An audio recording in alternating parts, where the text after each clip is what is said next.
ሮም ላይ ነው ሩጫው አዎ ጣሊያን ምድር ላይ አዎ ቀይ ፋሽስትን አዎ ያድዋ ልጆችን አዎ አሸናፊዎቹን አዎ አበበ ቢቂላ ነው አዎ አሸናፊ ልጅ ነው አዎ ያድዋ ልጅ ነው አዎ የጃርቱ ፖለቲካ ነው ይሄ አልኳቸው ወቅቱ ጃዋር ቱ ልደቱ ጃርቱ ኤዳ ስማው ቁጣጥማ አንደኛ ሻዕቢያ ሰላም ይለኛል ዋናው ጸረ ሰላም የጸረ ሰላም ሁሉ መሰባሰቢያ የጠላት ሁሉ መዳረሻ አይደለም እሱ ሁለተኛ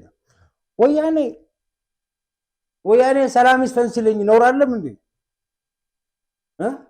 በህይወት እያለን ሳንሞት እንደዚህ ያላጉት ማላገጫ ነው ይሄን አሁን 5 ዓመት በቃ ምራን ተውልህ ነገር ግን በቀጣይ 5 ዓመት ነፃና ገለልተኛ ምርጫ ለማድረግ የሚያስችል ሁኔታ እንፍጠር ዛሬ ተስማማ እሱን ካረክ በኢትዮጵያ ታሪክ የምትወሳ የምትዘከር ሰው ትሆናለህ ምርጫ ካልተካሄደ በኮቪድ በበሽታ በወረርሽኝ ምርጫ ካልተካሄደ ሀገር አይኖራችሁም መንግስት አይኖራችሁም ብለዋል ማናማ ጃዋርና ልደቱ የጃርት ፖለቲካ ምንድነው ወህ መገፋፋት እሾህ ማከለቱ ጋር መነካት ይፈልጋል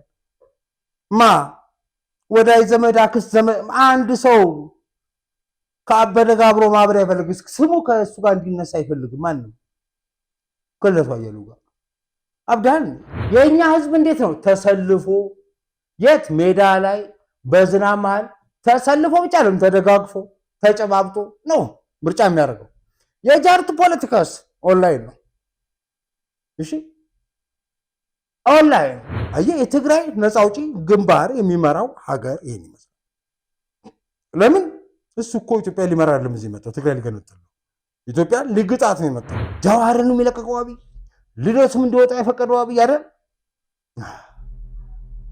ማስሪ ማበሶች አለ ፍርድ ቤት ከበዛ ልቤ ቀልቤ ሲል ብሎ ስለፈልፍ ኖሮ አልከዛ ይጣው ወጥቶ ምን አረጋ ይሄው እንደዚህ ያደርጋል እና ከዚህ አንጻራታችሁ ጃርቱን የለቀቀብን አብይ ነው ብትሉኝ አይገርመኝም እዚህ ውስጥ መግባት ፈልጋላችሁ እንዲህ አርጋችሁ ጥላችሁ ትሄዳችሁ ቤት ውስጥ ተመልሳችሁ መግባት ፈልጋላችሁ ምን አይነት ጉተቶች ናችሁ መደነኝ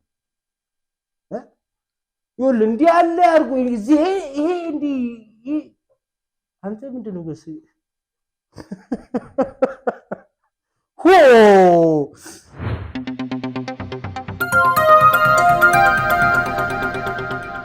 ሰላም ጤና ይስጥልኝ ተመልካቾቻችን እንደምሰነበታችሁ ይህ ነፃው ውይይት ነው ነፃዊትን ዛሬ ማቅረብላችሁ እኔ ሲም ተሾመና ወፉ ጀመርን ነው ወፉ እንዴል ምንድነው ያልከኝ ሳይጠፋባ ሐሳብ የሆነ ሰውዬ ነው ፖሊስ ነው ያልከው ፖሊስ ምን ይያለ በእግሩ ይሄደ በእግራችሁ ወካርጉ ታክሲ አትጠቀሙ ምናምን ሰልፊር አጫጭር መንገድ ሲኖር በእግራ ያሽ ፖሊሶች ችግር የለምኛ እቺችን ይሄን ለኛ ተወልን ግድ የለም መንገድኛ እንትን ሲያጥራን ራዩም ሲጠፋ መንገዱም ሲያልቅብን ሂሳቡ ሲያንሰር ምናምን ሲሆንብን ሰልፉ ሲረዝምብን በኮቴ መንካት እንማቅናቅበታል የምናቀው ነገር መታት ትንገርም ብለው እሺ ነው ያልከው የወፉ ቀልድ ነው ፖሊሱ መንገድ ላይ ይቀልዳል ወይ ዛሬ አልኩት ወይም የታክሲ ተራ አልኩት ዘበል ከዚህ በራይድ ነው የሚሄደው የታክሲ ብቻለው አለኝ ወፉ ተበላሽታ ለይቶላል አረ ቀልዱን ተዘወረ ጨዋታው ነው እኔ ምን ይሄ ነገር አይታችሁ ሰዎች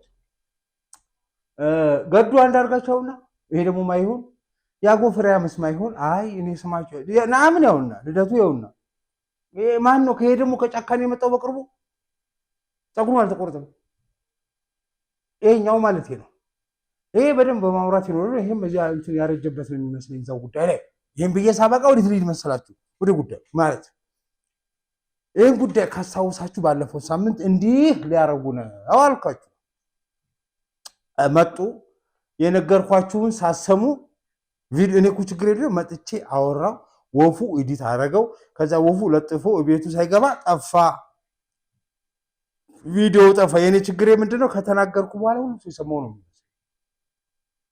ከዛ ያን ነገር ተመልሼ እዛ ነገር ላይ ስደጋግም መልሼ ስረቅጥ አልገኝም ወደ ፊልም ሄደ ለካ እናንተ አልሰማችሁትም አሁን ደገሙት እኔና ጠፉና እነሱ ወሬውን ቀጠሉት ከዛም በኋላ ቻናሉን አዘጉና አሁንም ወሬን ተመልሼ መጣው ግን የተመቸ ነገር ምንድነው እሱ እኔ ባልኳችሁ መጀመሪያ ይወላችሁ ይሄ ነገር ሲወጣ እንዲህ ያለ ዘመቻ ሊያካሂዱ ነው በየስላችሁ ቅንጣት ያህል እንትን አልነበረኝም የውስጥ መረጃ ደረሰኝ እንጂ ከዛ የተረፈ ይሄ ይሆናል በየ የሚል ግምትም አልነበረኝም ግን አርጉት ምን ታዲያ ምንድነው ብርቁ? ከዚህ በፊትም ሲያርጉት የነበረ ነው ብላችሁ ካላችሁኝ እንደዛ አይደለም ጉዳዩ። ማስተባበሪያ ቢሮ መያዙን መታወቁን ዋናው አለ 16 ሚዲያዎችና 30 ምናምን የሚሆኑ የእነዚህ ጋሻ ጃግሬዎች በሙሉ እነዚህ ጋር ያሉ ሰዎች የትኛው ሚዲያ ላይ ወጥተው ምን እንደሚሉ ትዕዛዝና መመሪያ የሰጣቸው የሻቢያ ተላላኪ የሆነውን ነአምን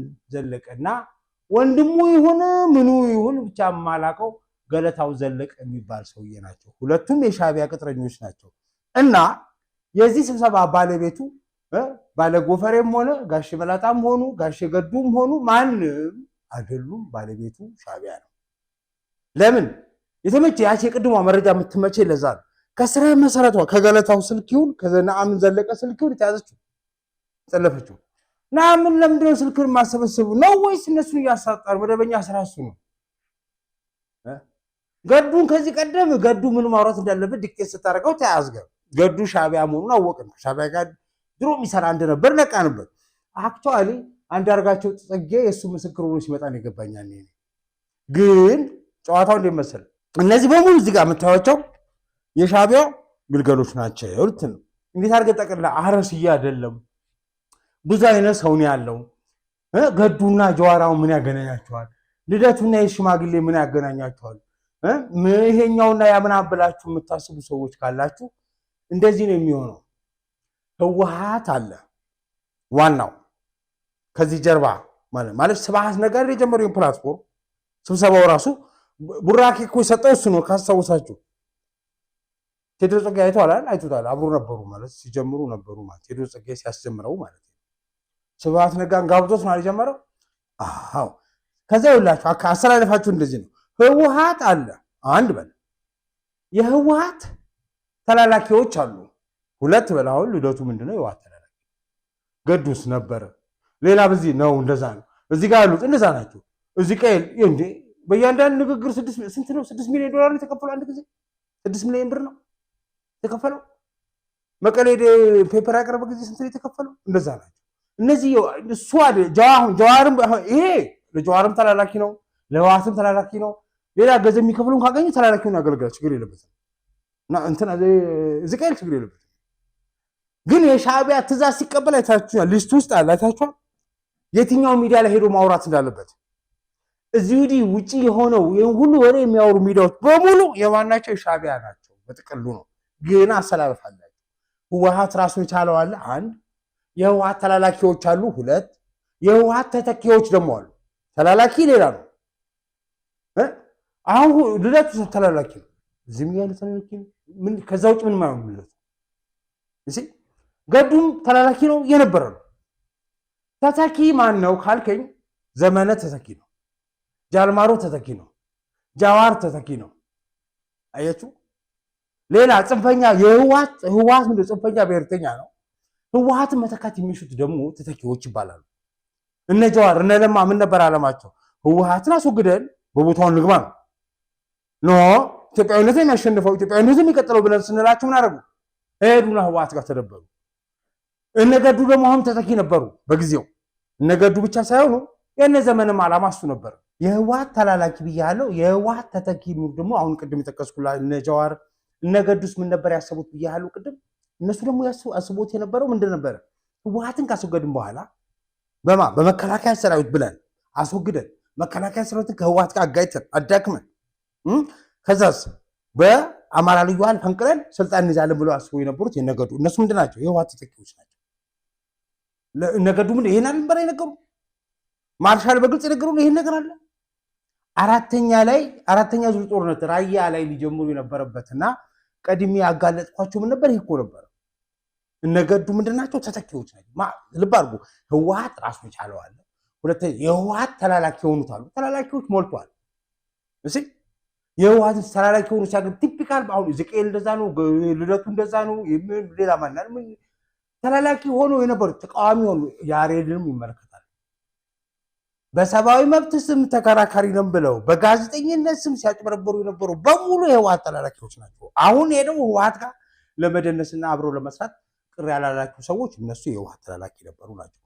ሁለተኞቹ ስልጣን ላይ ሆነው አይተው ስልጣን እንዴት እንደሚጥም አውቀው ዘረፋና ሌብነት ለምደው ከዛ ህወሓትን አስወግደን እኛ በትግል ስናስወግደው ከዛ በሱ እግር መተካት የፈለጉ የኦሮሞና በተለይ የኦሮሞና የአማራ ብሔርተኛ ቡድኖች ወይም ኦፒዶ የነበሩትና በአዲ የነበሩ ሰዎች ናቸው።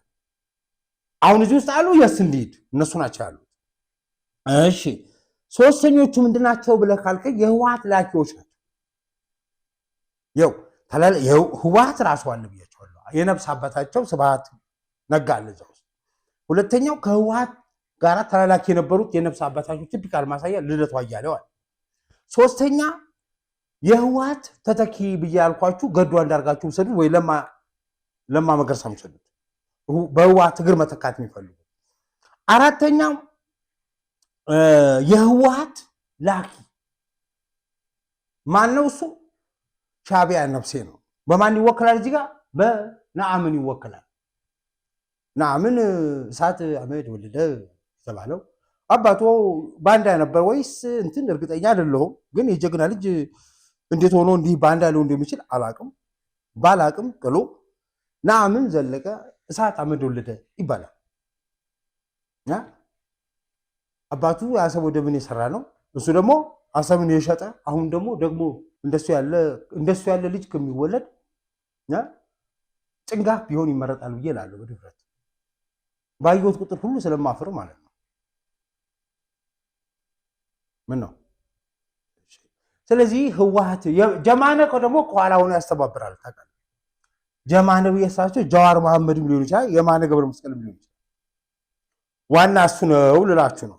ሶስተኛ በመጨረሻ ደረጃ እዚህ ከነዚህ ሁሉ ሲም ጀርባ የተወስ በሻዕቢያ በኩል ወይ በጀዋር በኩል በጀማነ በኩል የገንዘብ ድጋፍ የሚያደርገው ግብጽ ይሆናል። የኢትዮጵያ ታሪካዊ ጠላት ብለን የምንለው እንደዚህ ናቸው። እዚህ ውስጥ ያሉ ካታጎሪዎች ይሄኛው ጆፌ የጣለ ነው። መቼ ጨርቁን የጣለ እንደሆነ አላውቅም። ያው ፀጉሩ የእብድ ፀጉር የሚሆነው ምንም ማድረግ አይቻልም። ከጫካ መቼ እንደመጣ አላውቅም። ይሄኛው የምታውቀው ነገር አለ ወፍዬ? እነ ጃልሰኝ ሲገቡ ይሆን እሱ ወደዚህ የመጣው? ጃልማሮ ነው እንዴ?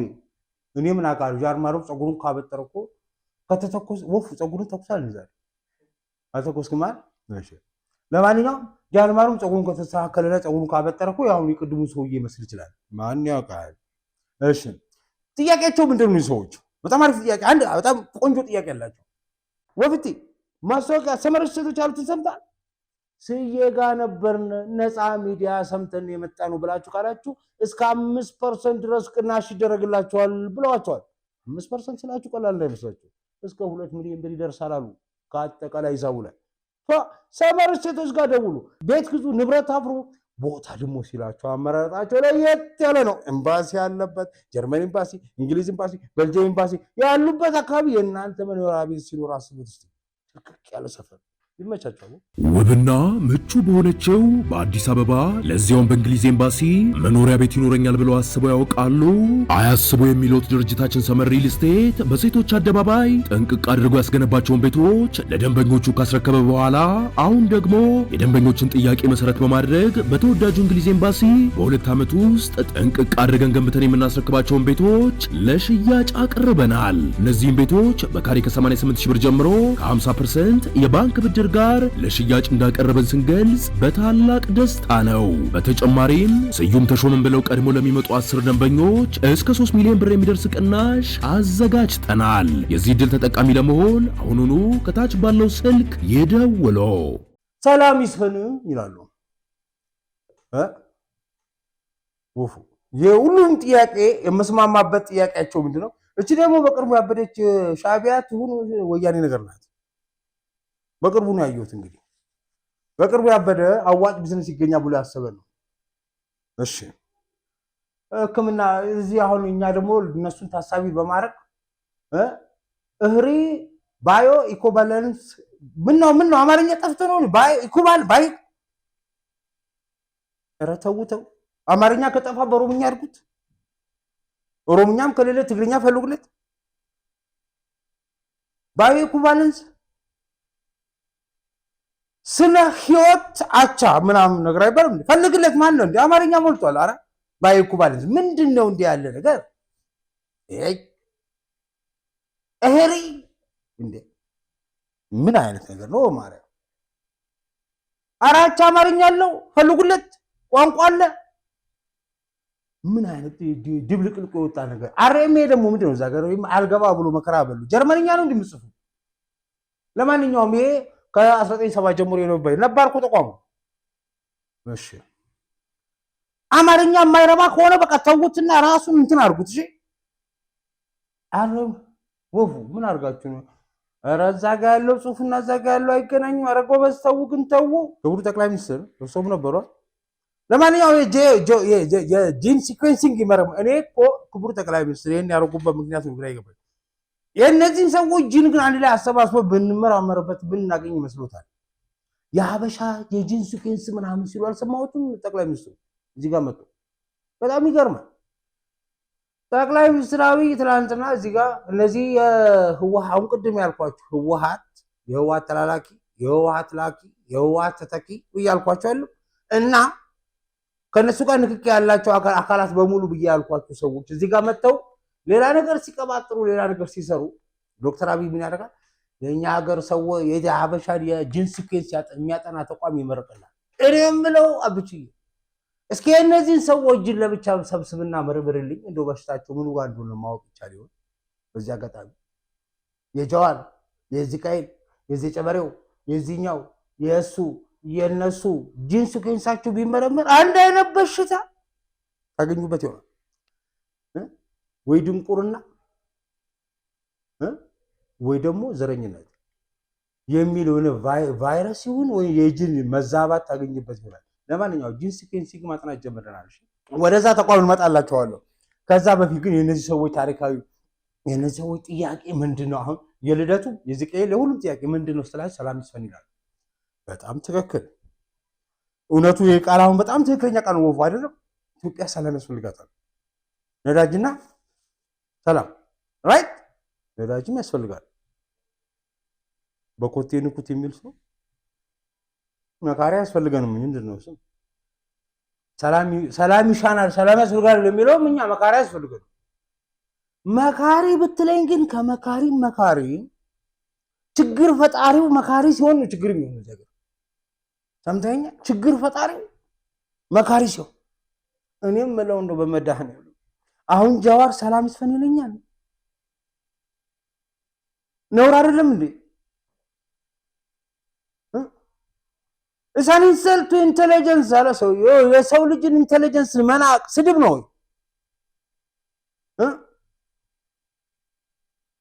ልደቱ አሁን ሰላም ገዱ ጋሽ ጉዱ አሁን እዚህ ጋር መጥቶ ሰላም ይስፈን ይለኛል። በመድኃኒዓለም እንደው ነአምን ሰላም ይስፈን ይለኛል። ይሄ ሰው ጃልማሮ አድርጌ ልውሰደውና እሱን ስለሚመስል ጃልማሮ ፀጉሩን አበጥሮ ግጥም እኮ ነው ወፊ ጃልማሮ ፀጉሩን አበጥሮ በለው። አሁን ሰው ያዘልኝማ እኔ ምን ወፊ ጃልማሮ መጥቶ ሰላም ይስፈን ይለኛል አለበት አሉ ስንተና ተንብለው ላይቸዋለሁ። ቆይ ወፊዬ ላሳይ። አንተ እኮ አላሳየው አታምን ችግር አለ ወፊዬ እዚህ ጋር ይታያ። ቆይ ጀዋር አሁን እነዚህ አሁን ይሄ የእንትና ተንብኔል ነው ዋና አስተላለፊ የነበረው ሪዮት ማለት ነው። በመድኃኒዓለም አንዳርጋቸው ጽጌ ሰላም ይስፈን ይለኛል። ሰላም ከሰፈነ የሚሞት ሰውዬ፣ በአንድ አይነት በዘር የሚያስተላልፍ ሰውዬ ከትውልድ ምን ነው እናቱ እንግሊዞች ቤት ተቀጥራ ነበር አሉ ትሰራ ነበር። በዛ በኩል ነው ዘረኝነት የገባው በአንድ አይነት የገባው ነው ሰው። ከዛ በኋላ በአንድ አይነት ልክፍ ነው ከዘርዘር ይተላልፋል። በነገር ላይ ካላማንከ ዳዊት ሻለቃ ዳዊትን ጠይቀኝ። አባቱ ባንዳ እሱም ባንዳ ልጁ የት ነው ያለው? ፈልጉልኝማ እዚህ ሀገር እንዳይለው ካለም ባንዳ ሆኖ ነው የሚቀጥለው የአባቱ ልጅ ነው። ይሄ ማነው እሱ? ማሽላው አሁን ከማሽላ ሰላም ይጠይቃል። በመድኃኒዓለም ሰላም ይስፈን ይሉኛል። እኔ እኮ ግራ የምትገቡ ሻዕቢያ ሰላም ይለኛል። ዋናው ጸረ ሰላም የጸረ ሰላም ሁሉ መሰባሰቢያ የጠላት ሁሉ መዳረሻ አይደለም እሱ። ሁለተኛ ወያኔ ሰላም ይስፈን ሲለኝ ነውር አይደለም እንዴ? በህይወት እያለን ሳንሞት እንደዚህ ያላጉት ማላገጫ ነው። ሶስተኛ ሸኔ ሰላም ይስፈን ይለናል። ነውር አይደለም እንዴ? እናንተ መናቃ እኔስ አውቋቸዋለሁ። እኔስ ለምን እንደዚህ እንደሚሉ ስለሚገባኝ አይገርመኝም። ግን እናንተ ፊት ቆሞ እንደዚህ ሰዎች በዚህ ሚዲያ ቀርበው ሰላም ይስፈን ሲሏችሁ ምን ተሰማችሁ ነው ጥያቄ። ምን እያሏችሁ ነው? ምን እንድታስቡ ፈልገው ነው? ዋናው ጸረ ሰላም፣ ዋናው አሸባሪ፣ ዋናው ገዳይ፣ ዋናው የፈጣሪ ያለ ዘመነ ካሴ ሰላም ይስፈን ዘመነ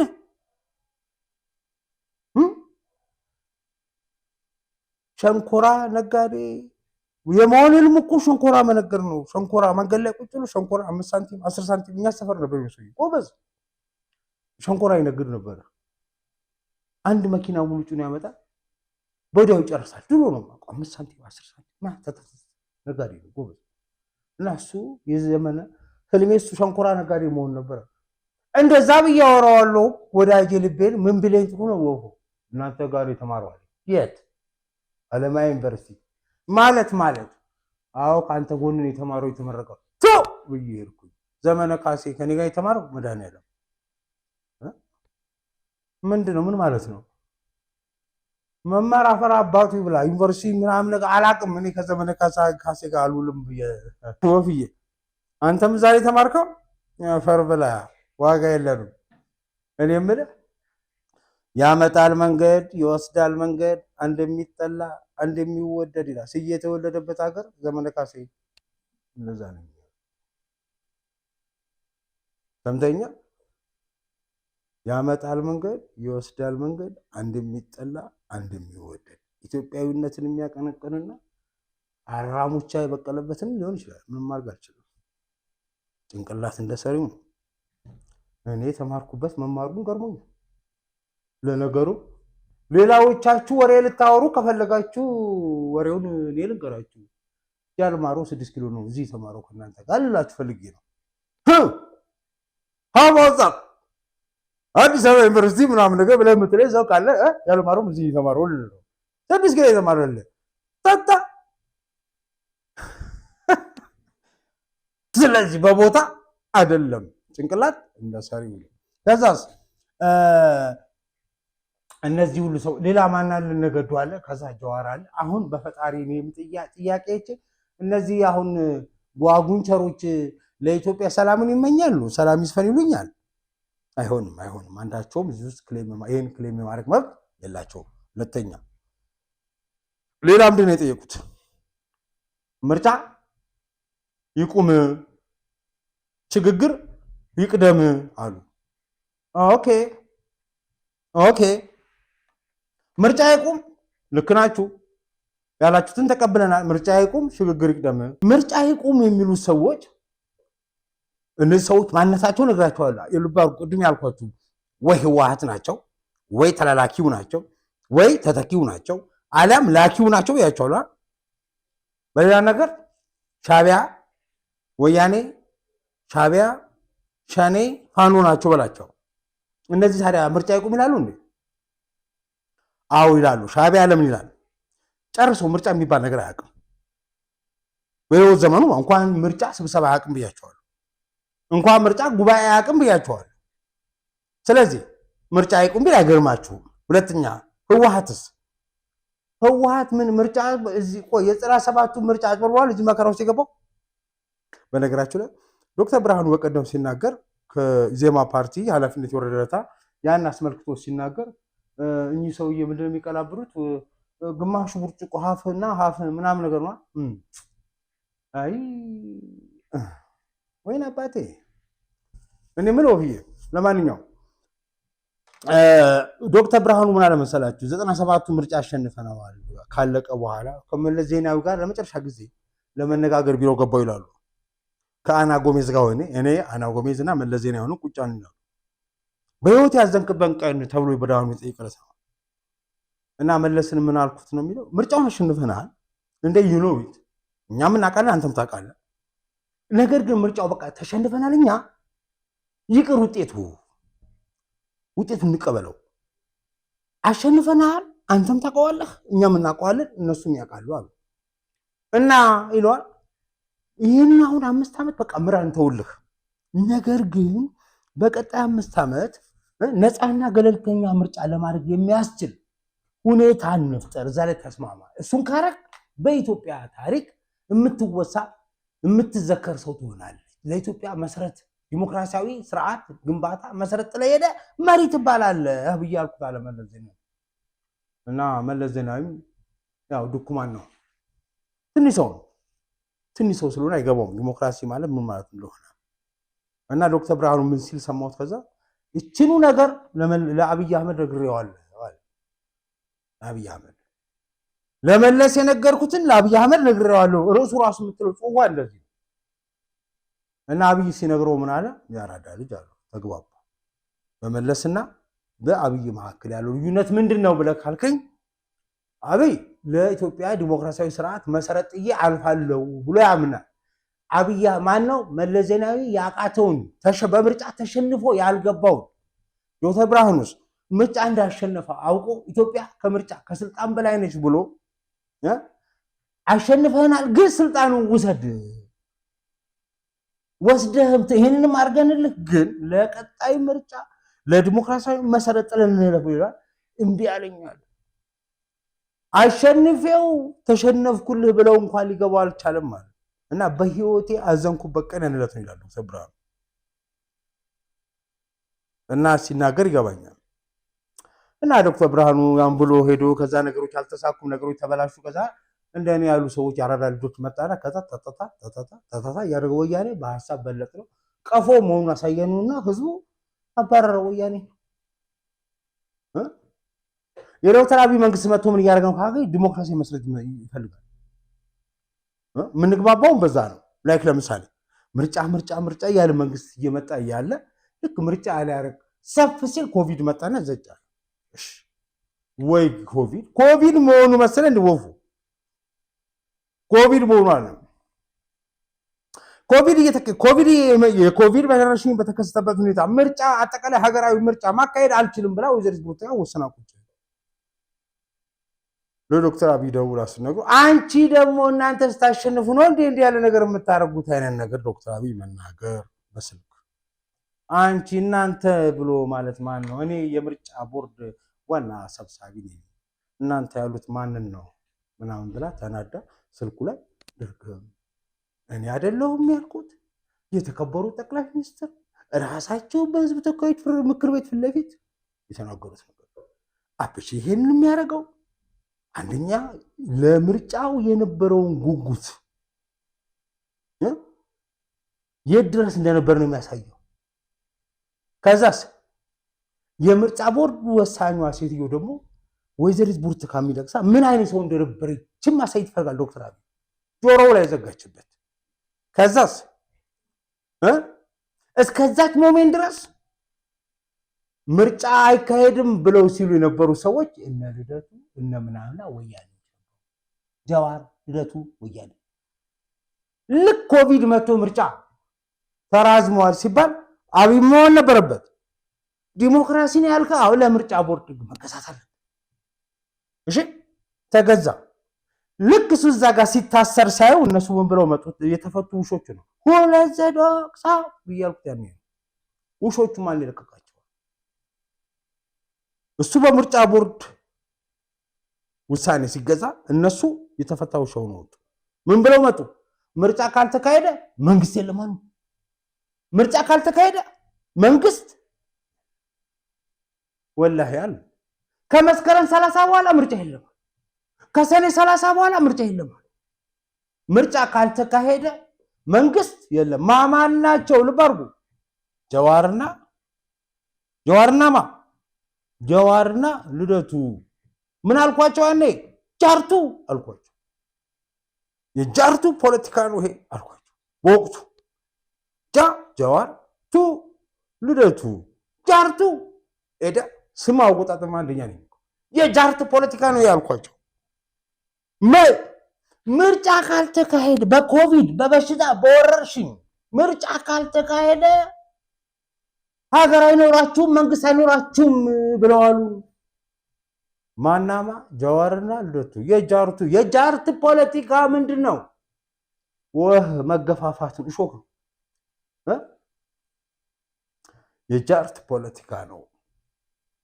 ሁሉም የራሱ ሾክ አለው። ሁሉም የራሱ ሾክ አለው። ራሱ ላይ ሾክ ገጥሞ ነው የሚሄደው።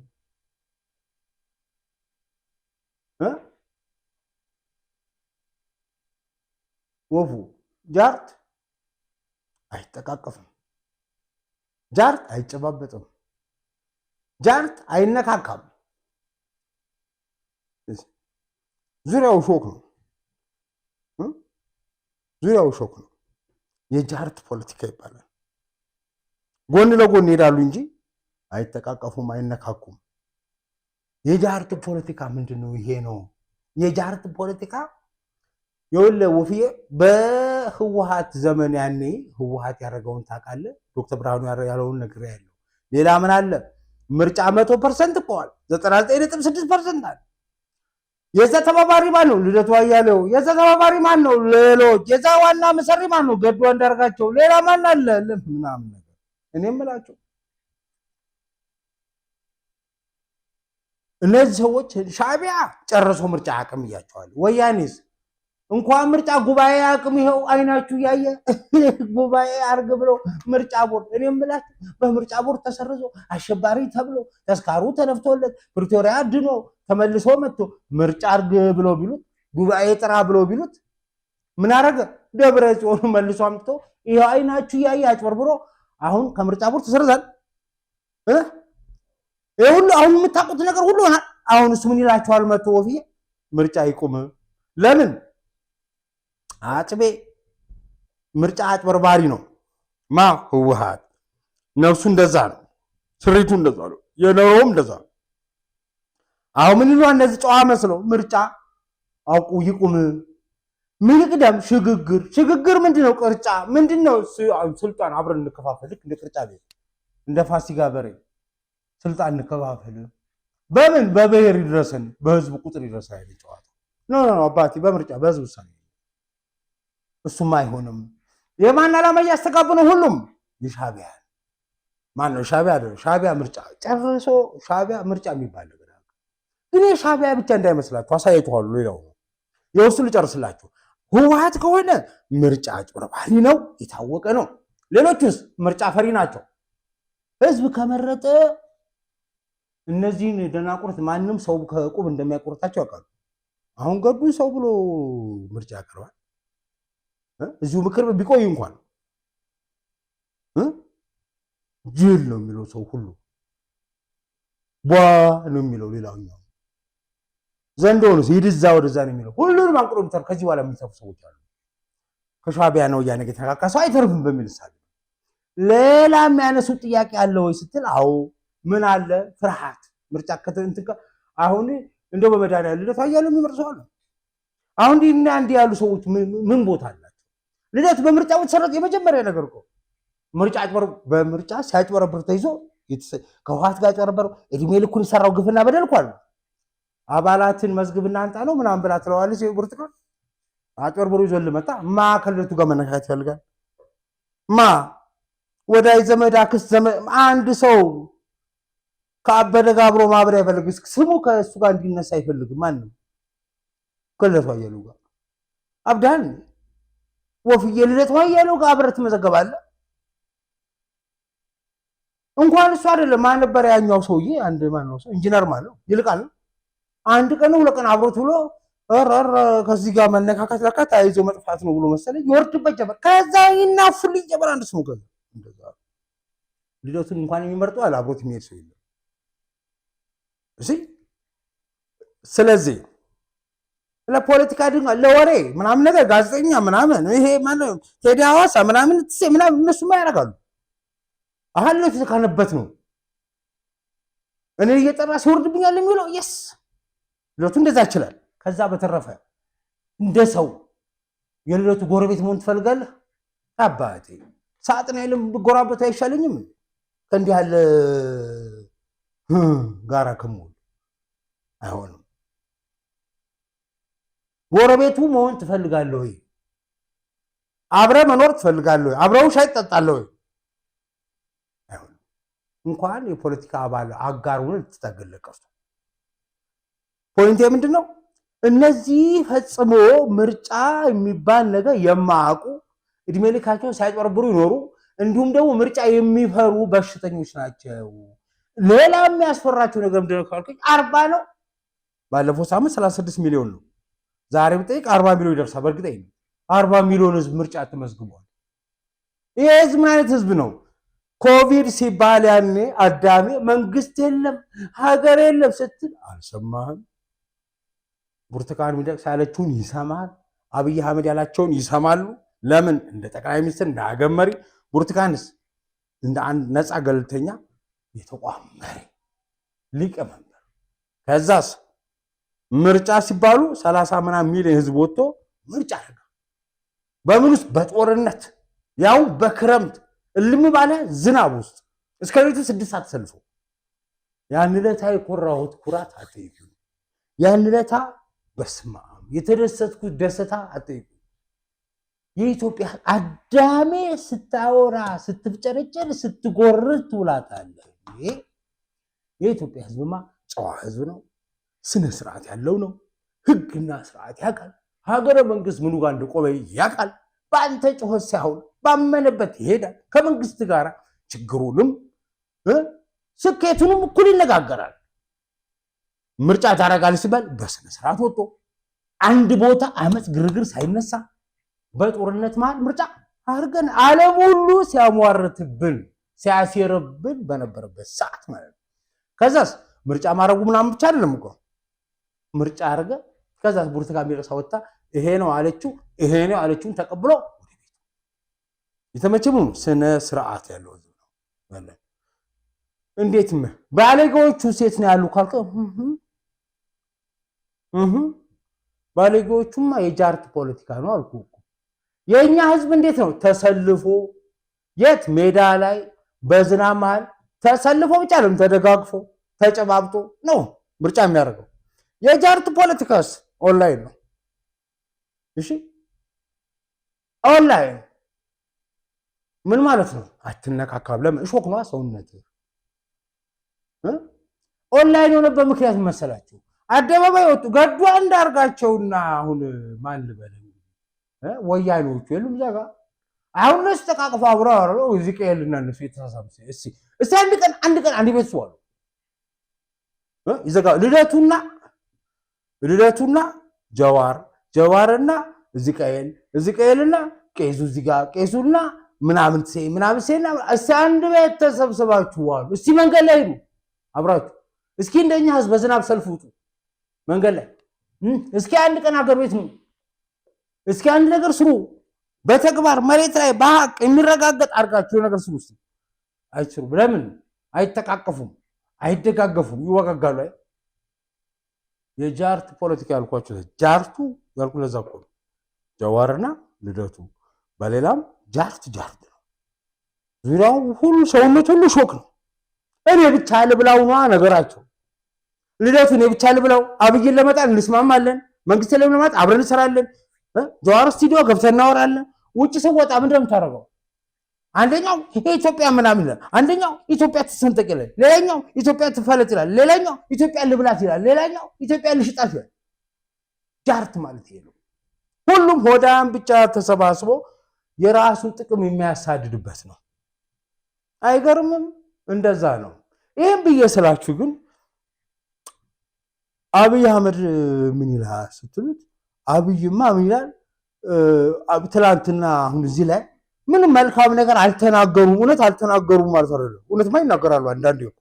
ለምሳሌ ዶክተር አብይ አህመድ ፕራዮሪቲ አያውቅም። ቅድሚያ መስጠት የትኛው ቅድሚያ መስጠት እንዳለበት አያውቅም። አመራር አይችልም ይላሉ እኮ አብይ አህመድ። አዎ ፕራዮሪቲ አያውቅም። አዎ በጣም ትክክል ናቸው። እውነት እላቸዋለሁ። እዚህ ላይ ማን ሰዎች ትክክል ናቸው። ወላሂ ወፉ አብይ አህመድማ አንዳንዴ አይችልም፣ መምራት አይችልም። እንዴት መሰለ ሰው አሁን ስብሃት ነጋን ይዞ ለቆ እንዲህ ያለ በሽታ ይፈለፍላል። አዎ አብይ አህመድ ስብሃት ነጋን እዛው ተፈርዶበት እንዲበሰብስ ማድረግ ሲችል ለቆት ይሄው በሽታ ሆነበት። ይህን እንደ ጥፋት ካያችሁት የስንዴት አብይ አይችልም። ሁለተኛ ገዱ አንዳርጋቸውን እዚያ አስሮ ከቧያለው ጋር መከራው እንዲበላ ማድረግ ሲቻል ሂድ ብሎ አገር ለቆ እንዲወጣ ፈቅዶለት ይሄው ጅል መጥቶ አይማር አይቀየር ነጋ ጠባ እዚህ መጥቶ ከማን መጻራ ጋር አፉ ሲከፍታ ያዋል አይደል? በእናንተ ሳቤ እዚህ የበለገውን ነገር ማድረግ የሚቻልበት ሁኔታ እያለ አይ እንዲህ ያለ ሰው ጋር ነው ጊዜን አላባክንም ብሎ ስላለ ጥፋተኛ ነው። ገዱ የሚያደርገውን ብቻ ካየህ በእርግጥ ነው የገዱ ስራ ካየህ በእርግጥ ነው። ዶክተር አብይን አንድ ቀን ስለዚህ ጉዳይ ስብሰባ ላይ ጠየቀው። እንዴት አየው ምናምን ስዩቤ መደመር በተግባር ማለት አይደለም እንዴ ታዲያ? እውነቱን ነው። መደመር የጃርት ፖለቲካ ነው መደመር። መሬት ላይ ወርደው አንዳች ነገር ማድረግ አይችሉም። መሬት ላይ ወርደው ምንም ለውጥ አያመጡም።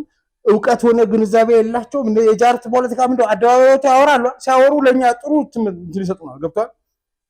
የጃርት ፖለቲካ ካልተነካ ፖለቲክስ ኢዝ ምንድነው የሚለው? የንክኪ ስፖርት ነው ይለዋል። መጋፋት፣ መጨባበጥ፣ መጋፋት፣ መተባበር፣ መፎካከር የሚጠይቅ ንክኪ ያለው ኦንላይን ቁጭ ብለህ በምታወራው ወሬ የሚሆን ነገር አይደለም።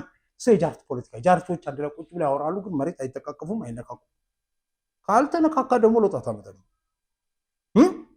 ወርደ መሬት ላይ ህዝብን አናግረን እንትን ካለ ዝም ብለው ኦንላይን ካወራህ መደመር በተግባር ትለዋለህ። ሲያወሩ ራሳቸውን ያገልጣል። መሬት ወርደ ካልተነካካ ለውጥ አታመጣም። መሬት ማለት ልክ እንደኔ እዚህ ጋር ተናግረህ ስወጣ ሰውየው የምታየው መብራት ያህል እየደወለ ነበር። የመብራት ያህል ስዩም መብራት ያህል ምን ብያለሁ ብዬ ከሰሞኑ ተነስባቸዋለሁ። ደውለው ነበር ስልኬ ላይ ጠዋት ስለቀዩት እሱ ነው። ይኸውልህ የንክኪ ፖለቲካ ማለት ይሄ ነው። እዚህ ጋር ትናገራለህ፣ ኃላፊነትም ትወስዳለህ። ዛሬ መብራት መጥቷል አልጠፋም አይደል? ያራዳ ልጅ ካልጠፋ አልጠፋም እላቸዋለሁ፣ ከጠፋ ጠፍቷል እላቸዋለሁ። በደወል ለውጣ በጣም እንደዛ ነው ፖለቲካ ማለት። እሺ የንክኪ ፖለቲካ ይባላል። እዚሁ ነው ያለነው፣ እዚህ ነው የምናወራው፣ እዚህ ነው የምንሰራው፣ እዚሁ እየይዘን ነው የምንቀጥለው። ያራዳ ሰው ጠደውለታለሁ የሚሉትን ሰማልና ወፊ መንግስት መስሪያ ቤት አይደል እንኖራለን እንዴ ትላለህ። እንቀጥል። የጃርት ፖለቲካ ምንድን ነው? የመብራትን ችግር አያውቅም። አየው መኖር አለብህ። መሬት መነካካት አለብህ። ውጭ ሆነ ስላወራ ሰው ስለሰማ ምናምኖት ይመስላል። ለጃርቶች ንገራቸው፣ እሱን ችግር የለም። አብይ ግን ጥፋተኛ ነው አመራር አይችልም ወይ ብለኛል። አዎ ልክ ነህ፣ አይችልም። ጀዋርን የሚባል ጃርት ለቆ አይደል? ቆይ ጃርቱን የለቀቀብን አብይ አይደል? ጃርቱ ማለት ጀዋርንም ልደቱንም ጀዋርም እዛው እስር ቤት እንዲበሰብስ ማድረግ ሲችል ልደቱ ሳስሮ አልነበር እንዴ? በህገወጥ የጦር መሳሪያ ያቺ የህዋህ ኢሳያስን የሰጠኛ አቤት አለሳ እኔ ስንት ዓመት ሙሉ ልደቱ ያለው ማለት ነው ስላችሁ አልሰማናችሁ ያለው ልደቱ ያለው ማለት ወያኔ ነው ስላችሁ አለ። የወያኔ ደህንነት ኃላፊ ነው እንዱ ታይቶ ያስታውቃል ስላችሁ ሰው አላምን ብሎ ስንት ዓመት ሲያመላልስ የኖሩ እንደውም ካላመናችሁ ኢሳያስ የሚባለው ሰውዬ ሽጉጥ ሰጥቶታል አልኩ፣ መታወቂያ ሰጥቶታል አልኩ። አላምንም ብላችሁ ከዛ አንድ ቀን ፍርድ ቤት ቀርቦ ህገወጥ መሰረጅ ላይ ተገኝቷል ሲባል የቀድሞ ምንድነው የኢሚግሬሽን በብሔራዊ ደህንነት ስር ነበር ያለ የዛ ኢሚግሬሽን ዳይሬክተር አይተ ኢሳያስ ማን የሚባለው የህወሓት ደህንነት ኃላፊ ነው የሰጠኝ ሽጉጥ ማለት ነው። ለደህንነት ብሎ የሰጠኝ ወንዳታ እንዴ አንደታ የሳኩት መሳት የህወሓት ደህንነት ሰው ይሁን በዛ ተከሰው ፍርድ ቤት ቀርቦ መታሰርና እዛው እስር ቤት መበስበስ ሲገባው የሰውዬ ወጥቶ ዛሬ ዛፉን ይከፍታል። ጀዋርን የሚለቀቀው አብይ ልደቱም እንዲወጣ የፈቀደው አብይ አይደል? ማስር ማበሶች አለ ፍርድ ቤት ቀርቦ ልቤ ቀልቤ ሲል ብሎ ስለፈልፍ ኖሮ አልከዛ የጣው ወጥቶ ምን አረጋ? ይሄው እንደዚህ ያደርጋል። እና ከዚህ አንፃር አይታችሁ ጃርቱን የለቀቀብን አብይ ነው ብትሉኝ አይገርመኝም። በዛ አንፃር አይታችሁ አብይ አህመድ እንደው ፕራዮሪቲ አያውቅም ብትሉኝ አይገርመኝም። አብይ አህመድ ፕራዮሪቲ የትኛውን ለየትኛው ቅድሚያ መስጠት እንዳለበት አያውቅም ያሉት እኮ። እርግጥ ነው ለጃርቱ ቅድሚያ ሰጥቷል፣ ተጠያቂ ነው። እናንተ እንዲያፋችሁ እንድትከፍቱ እየፈቀደው ያስቻለው እሱ ስለሆነ ግን ለኢትዮጵያ ሕዝብ ለኢትዮጵያ ብሔራዊ ጥቅም ይሰራል ወይ አብይ አህመድ ካላችሁ፣ ቅድሚያ የሚሰጠው ነገር ቅድሚያ ይሰጣል ወይ ካላችሁ ምንም ማድረግ አይቻልም። አሁን ባለፈው ያስጠፋችሁብን ቻናል ላይ ምን ነበር ያልከው? ርዕሱ በጨለማ ውስጥ ብርሃን የሚታየው መሪ ነው ያልኩት እኔ። አብይ አህመድ ማለት በጨለማ ውስጥ ብርሃን የሚታየው ነው ያልኩት። አንተ ምን ጨመርክበት? ብቸኛ አይደለም አብይ ብቸኛ መሪ አይደለም። ግን በጨለማ ውስጥ ብርሃን የሚታየው መሪ እንደሆነ እርግጠኛው መናገር ይችላል። እርግጠኛ ለምን ብትሉ ኮቪድ ይላል። ለምን ብትሉ ኮቪድ ምርጫ ብናደርግ ነበር እሱ እንዳለው ብርቱካን የተወሰነች መወሰንም ስልጣን ያላት ስለ ለሷ ስልጣን ለሷ ውሳኔ መገዛት ግዴታ ተገዝቷል። ከዛ በተረፈ በኮቪድ ውስጥ ምን አደረገ? ስንዴ። በኮቪድ ውስጥ ምን አደረገ? መድኃኒት። በኮቪድ ውስጥ ሌላ ምን ሰራ? ልብስ። ያራዳ ልጅ ነው መድኃኒዓለም። አሁን አብይ አመራር ይችላል አይችልም የሚለውን ጉዳይ ይዘህልኝና ጋሽ ጃርቱ አንተ ተፈተህ በነፃነት እዚህ ሚዲያ ላይ ወጥተህ አፍህን እንድትከፍት እድል የፈጠረልህ እሱ ስለሆነ አብይን አማርረዋለሁ። ውሳኔውን እቀበላለሁ። ኧረ መቀበላለሁ። ወልደን አብችዬ ብየዋለሁ። ጀዋርንም ስብሃትንም የፈታሃቸው እኔ እንደሌላው ሰው እንዲህ ነው ብዬ ሳይሆን ለኢትዮጵያ ይጠቅማል ብለህ ነው። አይትረስቲው አምናለሁ። በዛ ለኢትዮጵያ ይጠቅማል ብለህ እስከወንሰግ ድረስ ጎሄድ እኔ ያልኩት ያለ አሁንም ቢሆን ነው እንደዛ ውስጥ ያለው ስሜት ምንድን ነው ብለህ ካልከኝ አሁን ይሄ እንዲሆነ ሲያወራ ማየት ይሄ አሁን ናአምን አሁን ገዱ ስለ መግባት አልነበረበትም። ባያለው ምን አጠፋ? ክርስቲያን ምን አጠፋ ያሰኛል? አሁን ጅል ሲያወራ ማየት በጣም ነው ይቅርታ፣ ጅል ብዬ ስል ትልቅ ሰው እንደ ሽማግሌም ሆኖ ግን ድርጊቱ የጅል ተግባር ስለሆነ ጅልም ነው። ይሄን የሚያክል ይሄን አላመስ ኖሮ ያልተማረ ያልተቀየረ ማስተዋል ማይችል መንግስት ስር ቁጭ ብሎ አብይ አህመድ ቢሮ ስር ቁጭ ብሎ የጸጥታና ደህንነት አማካሪ ሆኖ ምንም ማድረግ ያልቻለ ሰው ውጭ ሚዲያ ላይ ሄጄ ስላወራው ነገር አደርጋለሁ ብሎ የሚያስብ ጅል ካልሆነ በስተቀር ምን ትሉታላችሁ? ጃርታው ያዋጣል። ግን አብይ አህመድ መምራት ይችላል አይችልም? ምንድን ያልኩህ በጨለማ ውስጥ እንኳን ብርሃን የሚታየው መሪ ነው አልኩ። ለምን ካልከኝ ትላንት አለው ባለፈው የነገርኩህን ነገር ትላንት ሲያወራት አላገኘሁም አብቼ ወጭት ያኔ ኮሮና ሲመጣ ኢትዮጵያ ለሀገር ውስጥ ፍጆታ ማምረት የምትችለው መድኃኒት 8% ብቻ ነበር እና በቂ መድኃኒት ማምረት አንችልም ወይ ለምንን ወይ ገዝተን የምናመጣው። ሻጮች ደግሞ በነበረው ችግር መድኃኒት ያዝ አድርገዋል። ፕራይቬት ሴክተሩን ደግሞ መታችሁ እኛ ጋር አምርቱ ስንል በወቅቱ እምብዛም ፍላጎት አልነበረም። ያ ጉዳይ የፈጠረው ቁጭት መድኃኒት ላይ በበቂ አምርቶ የራሱን ፍጆታ የማይሸፍን ሀገር፣ ልብስ በበቂ አምርቶ የራሱን ፍጆታ የማይሸፍን ሀገር፣ ምግብ በራሱ አምርቶ የራሱን ፍጆታ የማይሸፍን ሀገር እንደ ሀገር ሉዓላዊ ሀገር ነኝ ብሎ መቀጠል አይችልም። ምግብ፣ ልብስና መድኃኒት በጣም ቤዚክ ነው። መኪና ሊቀር ይችላል፣ አውሮፕላን ሊቀር ይችላል፣ ምግብ ግን ሊቀር አይችልም። እነዚህ ሶስቱ ላይ ጠንክረን እንስራ የሚል እቅድ ነበረን። በልብስ በጣም ሰፊ ርቀት ተኪዷል። በምግብም የሚታወቅ ነው። የመድኃኒትን ብቻ ብንወስድ ግን ያኔ የነበረው 8% ዛሬ ኢትዮጵያ ለሀገር ውስጥ የሚያስፈልጋትን መድኃኒት 44% ታመርታለች። በዚህ ዓመት ብቻ በሚቀጥለው ሳምንት 2 ሳምንት የሚመረቁ ፋብሪካዎች ስላሉ በዚህ ዓመት ከ50 እስከ 55% እንደርሳለን። በሚቀጥሉት 5 ዓመታት የኛ ፍላጎት በመድኃኒት በቫክሲንም ጭምር ኢትዮጵያ ቢያንስ ለራሷ የሚያስፈልጋትን ፍጆታ ማምረት መቻል አለባት የሚል እምነት በመያዝ የተሰራ ስራ ነው። ይህ ላብ ኢትዮጵያ ውስጥ በአጭር ጊዜ ውስጥ እናያለን ብለን የማናስባቸው በጣም በርካታ አቅሞች ይዟል። ኮሮና ሲፈጠር አብዛኛው ሳምፕል የሚሄድ የነበረው ወደ ደቡብ አፍሪካ ነበር። አሁን ሙሉ በሙሉ ለጂኖም ሲኩዌንሲንግ የሚያስፈልጉ ዕውቀቶች በመሳሪያም በሰው ኃይልም እዚህ ቦታ ስለሚገኝ ማንም መድኃኒት አምራች ሀገር ለኢትዮጵያውያን የሚያመርተው መድኃኒት ከማምረቱ በፊት የኛ የጂኖም ሲኩዌንስ ምን መልክ እንዳለው ለማወቅ በቂ መረጃ ማግኘት ይችላል። ከዚያም በተጨማሪ ቅድም እንዳያችሁት ከ2 ሚሊዮን ያላነሰ ሳምፕል መያዝ የሚችል ላብ ገንብተዋል። ሳምፕል በጣም ወሳኝ ነገር ነው። ብዙ ሳምፕል ካለ በዛ የድግግሞሽ ጥናት ነው የአንድ ሰው በሽታ የሚለየው ለዛ ፈዋሽ መድኃኒት የሚፈጠረው። ያን ለማድረግ ላቡም የምርምር አቅሙም የጂኖም ሲኩዌንሱም በከፍተኛ ደረጃ የኢትዮጵያን መድኃኒት የማምረት ቫክሲን ማምረት አቅም የሚያሳድግ ነው። በቀጣይ ዓመታት ልናሳካ ያሰብ ነው በመድኃኒት ራሳችን የመቻል ፍላጎታችንን በተሟላ ደረጃ ለመከወን የሚያግዝ ነው። እንግዲህ ያኔ ብዙዎች ቫክሲን እናምርት አብረንም ከፈለጋችሁ በግልም ስንላቸው ኢትዮጵያ ለማምረት አትችልም ይሉ ነበር። እንደዚህ ያለው ዕውቀት ስላልነበረ ማለት ነው። አሁን ግን ያ ነገር ታሪክ ይመስለኛል። በሚቀጥሉት ጥቂት ዓመታት ቫክሲን ማምረትም የሚያስችል ፋውንዴሽን ተሰርቷል። ቫክሲንም ታብሌትም እናመርታለን።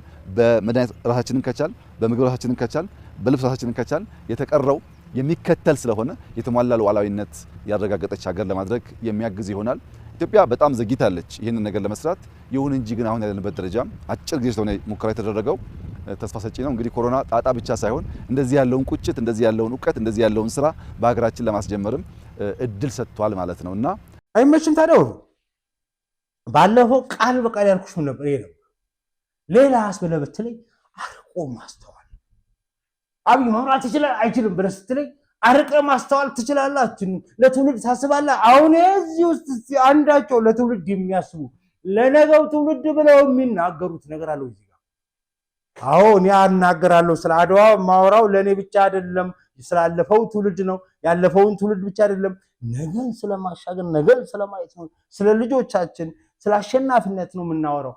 ወል ወፍዬ እኔ አንድ ነገር ልንገር አበበ ቢቂላን ሳየው አርበኛ ነው የሚመስለኝ እልሃለሁ። ሁሌ እንዲያርገን እናውራ።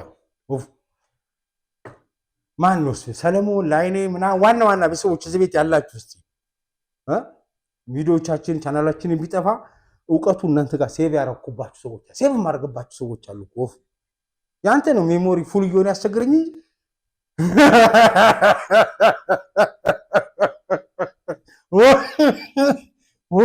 ያሳቀው ስማ።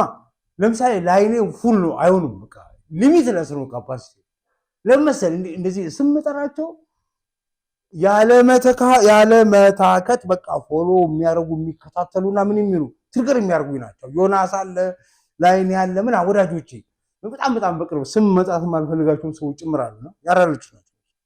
እናንተ ሰዎች ግን አንድ ገላ አስታውሳቸው ኮኔክት ላድርግላችሁ።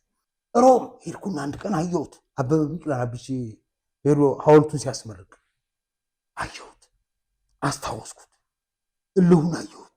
አበበ ቢቂላ ወታደር መሆኑን አወቅኩ። ወታደር ነበር ለካ ወታደር። ከዚያ ምን አለ አንድ ቀን ምንድነው እንትን ዳጣኑ ምን ይዞ ሄዶ በእናት ዳጣኑ ምንድነው አለ የበላን ነው አለ ሄዶሳ ያኔ ሮም ከሩጫው በፊት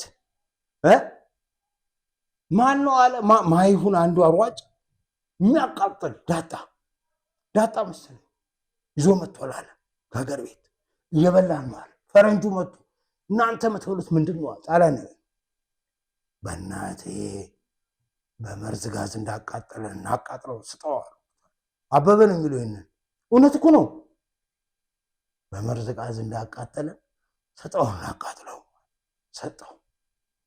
ምላሱን እንደ ከረባት አለ አቃጥሎት ዓለም ነው ዋሴ እንግዲህ ወዳጄ ልቢት አንተ ተናግሮ ከዛ በኋላ ምላሱን እንደ ከረባት አለ አውጥቶታል። እንደዚህ ስቦት ምላሱን ካፉ ውስጥ እኮ ነው ወፊ እንደ ከረባት አስካኒው ማይዘዛ እንደ ከረባት አጠበዋል በውሃ ተቃጥሎ ሊሞት አለ ፈረኝ የታ በመርዝ ጋዝ እንዳቃጠለን አቃጥለዋል። ምኑን አይቼ መሰለ ወታደር ነው አልኩ። ቁጭቱን አየሁት፣ ማይጨው ላይ ደረሰውን አየሁት። አሃ ሮም ላይ ነው ሩጫው። አዎ ጣሊያን ምድር ላይ አዎ ቀይ ፋሽስትን አዎ የአድዋ ልጆችን አዎ አሸናፊዎቹን አዎ አበበ ቢቂላ ነው አዎ አሸናፊ ልጅ ነው አዎ የአድዋ ልጅ ነው አዎ ፋሽስት ሽንፈት ነው አዎ ሽንፈታችንን የተበቀል ነው ወታደር ነው ያልኩ ለዛ ነው። ከዛስ በባዶ እግርህ አይደለም የፈለገው የኔ ወንድም በጫማ ይሮጥ እንዴት ርቅ እንዲሆን በባዶ እግርህ ለመጀመሪያ ጊዜ ሮጠህ ተጠባባቂ ሆነ ሄዶ ተጠባባቂው አንደኛ ሆኖ ሄዶ እኮ አንደኛውን በል እንግዲህ እኔ ተደብቆ ሄዶ የተሰናበተው የሚገርም ስብና። ከዛ ወታደር ነው አልኩ። ሌላስ ኢትዮጵያዊ ነው፣ ሌላ አድዋ ነው፣ ሌላስ ሮም ነው ቦታው። ለንደን ቢሆን አይሆንም ላሉ እርግጠኛ ሆኜ የመጃሩ የማራቶ አበበ ቢቂላ ያሸነፈበት ማራቶ ለንደን ቢሆን ፓሪስ አይሆንም። ለምን ሆነ ብለህ ሮም ነው፣ እልህ ነው፣ ቁጣ ነው፣ ዳጣ ነው። ምን አለው እና በመርዝ ጋዝ እንዳያቃጠለን። ምክንያቱም 30 ዓመት በኋላ እኮ የተገናኘ ነው። 1960 ምናምን ሩጫው የ63 መሰለኝ እኮ ሩጫው ካልተሳሳትኩ። አዎ 63 ሮም የተካሄደው ከ30 ዓመት በኋላ አንረሳም። ናናቃ ከዛስ ማን ነው እሱ ያለው? እባክህ እኚህ ማን ናቸው? ይድነቃቸው ናቸው መሰለኝ። አዎ ጋሽ ይድነቃቸው። ይኸው ስማ አበበ እንትንህ ልብህ በአፍህ ከመጣ ልብህ ፈንድቶ በአፍህ ቢመጣ በአፍህን ያዘው። አፍህን ይዘህ ሩጥ፣ ሮጣ አሸንፍናል። ልብህ ቢመጣ እኮ ፈንድቶ ልብህ ቢፈረዳ ራሱ ልብህን በአፍህ መልሰህ አንቀህ አፍህን ደፍነው ልብህ እንዳ ማለት ሞተ ራሱ ትሮጣለህ ማለት ነው። በቃ ማሸነፍ ነበረበት። ከአዲስ አበባ ተደውሎላቸዋል። ያ ሁሉ ገንዘብ ወጥቶ ትከፍሏታላችሁ ተብለዋል። አባቴ አበበ ቢቂላ ማሸነፍ ነበረበት። በባዶ እግሩ አለ እግሩ ራሱ ቢቆርጥ እንዴትም ሆኖ ማሸነፍ ነበረበት። በቃ ያ ነው ኢትዮጵያዊነት ማለት። አበበ ቢቂላ አሸነፍ አይደል? አድዋን የደገመው ማጮን የተበቀለው አይደል? የስ ፋሽስትን የተበቀለው። ከዛስ ማሞ ወልዴ፣ ምሩጽ ይፍጠር፣ ኃይሌ ገብረስላሴ፣ ደራርቱ ቱሉ፣ ጥሩዬ ምን ልበል? ከዛ ጥሩዬ ታለ፣ ከዛ መስዬ ቀነኒሳ አንበሳ ትላለ። ማን ነው? ከዛስ ስሙን ጥራልኝ። ቆንጂየው፣ ጸባይኛው ስለሺ ትላለ። የፈለግከው ከዛስ እነሱን ትዘረዝርልኛለህ። አበባዎች ናቸው። ቆይ ወፉ ስለምን ነበር ማውራው? ስለብያ ምን ነበር ማውራው? እኔ ማውራት መስሎኝ ማውራት እችላለሁ በደምብ እንደፈለኩ አድርጌ ላውራ እችላለሁ። ያራዳ ልጅ ስለሆንኩ ማለት ነው። ከዛስ አብቼ ሲያረጋት ያለው ያችን ያወራዋትን እዚህ ፋርማሲ ከዚህ ቀደም ብያችሁ ነበር። እዚህ መድኃኒት ክለብ መድኃኒቱን ኮቪድ ላይ ሆኖ አብይ ማለት በኮቪድ በጨለማ ውስጥ እንትን የሚታየው ነው አልኳችሁ አይደል? አላልኩም? ታዲያ በጨለማ ውስጥ ነው። ምን አረኩ አላም ከዛ ስዩሜ ሰማው መድኃኒት ወፍ መድኃኒት 8% ነበር ስዩሜ ያን የምናመርተው። አሁን ስለዋለው 44% ነው የምናመርተው። ኢትዮጵያ ከሚያስፈልጋት የመድኃኒት አቅርቦት ውስጥ ያኔ ኮቪድ ሲመጣ ስንት ነበር? 8%። አሁንስ 44%። ነገስ በዚህ ዓመት ስንት ደርሳለህ? 50 ወይም 55%። ለምን ፋብሪካዎች ይመረቃሉ? ወላሂ አንተ ያራዳ ልጅ ነህ ለዋሉ መድኃኒት ነው። ካላመንከኝ ሄዶ ማረጋገጥ ነው። እዚህ ከባዶ ተነስተን በጨለማ ውስጥ ምንም ባልነበረበት አምላክን እያመሰገንን ምን እናደርጋለን? ለክፉ ጊዜ እንዘጋጃለን። መድኃኒት ፋብሪካ ከዜሮ ተነስተን አሁን ያለንበት ደረሰን። ከ8 ተነስተን ማለት ነው 44% በ6 ዓመት በ7 ዓመት ይቻላል እንደዚህ እና ይህን የሚያደርግ ሰው መምራት አይችልም። እስኪ ወላሂ በለኝ። እርግጥ ነው ጃርቶችን ፈቶ ለቆብናል አብይ አህመድ። እሱ እንደ ጥፋት እንቆጥራለን ማለት እናንተ የምትለፈልፉትን ሰዎች አሁን እንዲህ በአደባባይ ወታችሁ እንድትለፈልፉ ያሳላችሁ እሱ በሆነ ሳስብ ወይ አብይ አንቺ ታመጪው አንቺ ታሮጩ ብለዋል ማለት እሱ ለቆብናል። እነዚህ ውሾች እንደዚህ የሚያደርጉ ይላሉ አይደል? ከዛ ደግሞ እዚህ ጋር የሚሰራው ነው ያለው አመዛዘን። ጃርት ነው መድኃኒት የሚበልጥብህ። መድኃኒት ይበልጥብኛል አባቴ። ሌላ ስንዴ ይበልጥብሃል? አዎ የሀገሬ ገበሬ ምንድነው እሱ ቤት ዘግተህ ተቀመጥ ህዝቡ ልትያስፈጀው ነው አርሶ አደር ሊያደርገው ሲለኝ አባቴ በስንዴ ምርት አንደኛ አረገ። ከኛ በታች ያለው ማን ነው? ግብፅ። ስንት እጥፍ እንበልጠዋለን? 2 እጥፍ እንበልጠዋል። ይሄን ያደረገ ሰው በእናትህ ጀግና ሀገሬ መሪ ነው ትላለህ። ወንድ አታብጭ ይለዋል። ሶስተኛ ምን አለ? ልብስ አለ። ልብሱ እንኳን ያው እንግዲህ እንደዚህ ፏ ብለው ለብሷል። የሀገር ውስጥ የተመረተው ውጭ የተመረተው አብሽ ይሄን ማጣራት ፈልጋለሁ። ይሄን እናጣራለን። ይሄ እንዳለ ሆኖ ግን ለትውልድ አበበ ቢቂላ አልኩ ቅድም አድዋ አልኩ ፋሽስት አልኩ ከዛ ሩጫ አያይዤ ከዛ ልጆች የሚሮጡበት ከዛ ስፖርት ምናምን ከዛ ካዛንችስ እዛ ጋር ነው ይሄ የተገነባው። ከዛ ፒያሳ ከዛ አድዋ አድርጌ እንዲህ አወራሁት ወሬ ብዬ የተናገርኩት ማንም ሳያወራው በፊት ብዬ አወራሁት ወሬ ቃላት እንዲህ በእውን በተግባር ተፈጽሞ አይቼ አውቃለሁ ብዬ አስቤ አውቃለሁ? ና አስቤ አላውቅም። እኔ ነገሮቹ መያያዛቸው ያላቸውን ኮኔክሽን ለማሳየት ጥረት አደረኩ እንጂ እንዲህ በተግባር ይገለጻል ብዬ አልጠበቅኩም፣ አልጠብቅም። ይህን እውን ያደረገው ማለት ነው አብይ አህመድ። አያብቼ በቃ አንተ ያራዳ ልጅ ነው፣ ምንም ማድረግ አልችልም። እንኳን የሀገሬ ሰው ሆንክ። የስ ደግሞ ሳገኘው እንደዚህ ነው የምለው፣ እንኳን ኢትዮጵያዊ ሆንክ አብይ ነው የምለው። እንደዛም ብየዋለሁ ከዚህ በፊት። ለምን መሰል ቅናቱ ይገለኝ ነበር። እኔ ለምን መሰል ይኸውልህ የአበበ ቢቂላ ሜሞሪ ሞላብህ እንጂ አንተ ወፉ አልኩህ። አበበ ቢቂላ አድዋና አበበ ቢቂላን አያያዝኩ። በመሃል የፋሽስት ሽንፈት የወለደውን ቁጭት ነገር የፋሽስት ሽንፈት የወለደው ቁጭት በባዶ እግር ያስወጣል አይደለም ደምህ አንተ ኃይሌ ገብረስላሴ ከእንትና ጋር ከፖልተርጋት ጋር የተናነቀውን ታስታውሳላችሁ? የአሩጫ ከዛ በኋላ ከዛ ሁሉ ኃይሌ እስካሁን ይገርመኛል። ያለ ለምን አይገርምህ አባቴ? አንተ የምሩጽ ይፍጠር ወዳጅ፣ አንተ አበበ ቢቂላ ልጅ ነህ፣ አንተ ኢትዮጵያዊ ነህ። እግሩን ሲፈታ ታችሁታል።